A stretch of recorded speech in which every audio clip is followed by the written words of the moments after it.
प्रिय साथियों, स्वागत है आपका हमारे इस प्रेरणादायक कहानियों की श्रृंखला वाले चैनल में। आइए शुरू करते हैं महाभारत युद्ध के प्रथम दिवस के युद्ध पूर्व की घटनाओं का चित्रण और भगवान श्री कृष्ण तथा अर्जुन के बीच गीता के उपदेश का कथानक विवरण।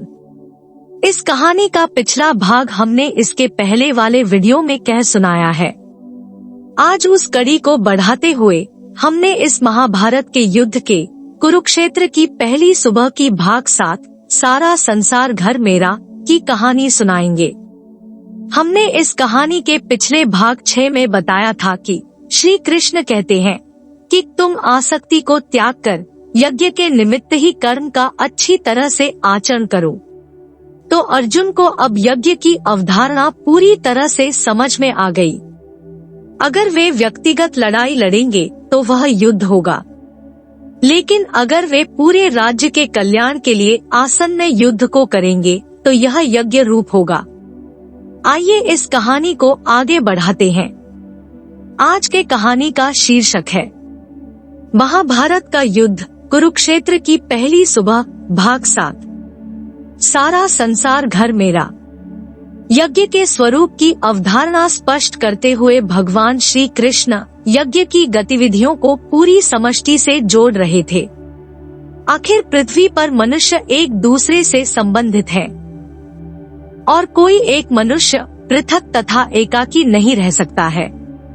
श्री कृष्ण ने कहा, अर्जुन, मनुष्य यज्ञों द्वारा देवताओं को उन्नत करें और वे देवता गण मनुष्यों की उन्नति करें। अर्जुन सोचने लगे, पृथ्वी, जल, अग्नि, वायु और आकाश 5 महाभूत है। सूर्य और चंद्र भी सृष्टि के जीवंत देव हैं। धरती के लिए वर्षा और शीत आवश्यक है, तो धूप भी उतनी ही जरूरी है।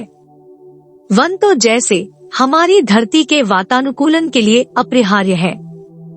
5 महाभूत तो हमारे द्वारा खुली आंखों से देखे जा सकने वाले देव तत्व हैं।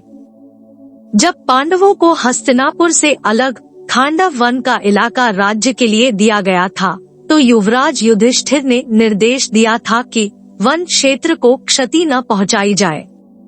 फिर भी वन का कुछ क्षेत्र नष्ट होने से अर्जुन व्यथित हो गए थे। पर्यावरणीय तत्वों का ध्यान रखते हुए ही पांडवों ने नई राजधानी खांडव क्षेत्र में बनाई थी और उसे इंद्रप्रस्थ का नाम दिया था। अर्जुन ने श्री कृष्ण का वह चमत्कार सुन रखा था। जब श्री कृष्ण ने अपनी कनिष्ठ उंगली पर गोवर्धन पर्वत को धारण किया था। श्री कृष्ण गौ, प्रकृति और धरती की रक्षा के लिए कृत संकल्प रहे हैं। अर्जुन ने सोचा, इस यज्ञमय कार्य के माध्यम से श्री कृष्ण 5 महाभूतों के संरक्षण पर ही बल दे रहे हैं।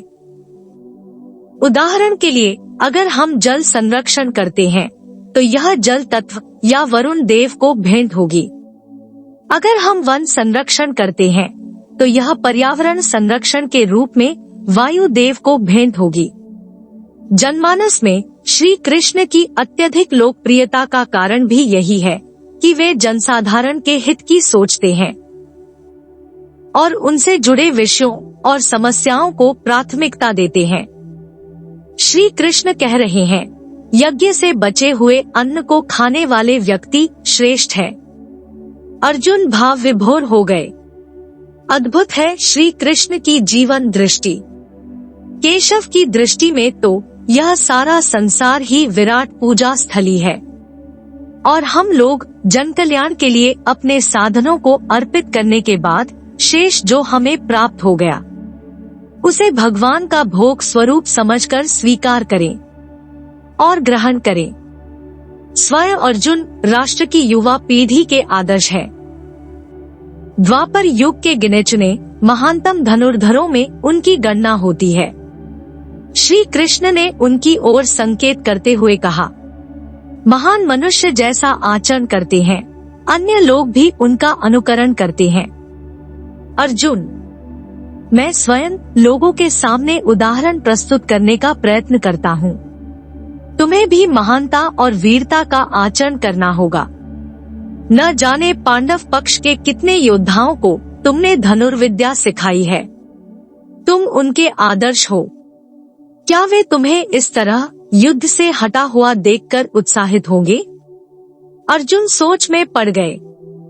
वासुदेव इस युद्ध में मुझसे प्रभावी नेतृत्व और निर्णायक योगदान की अपेक्षा रख रहे हैं और मैं बदले में अपने हथियार डालने की सोच रहा हूँ।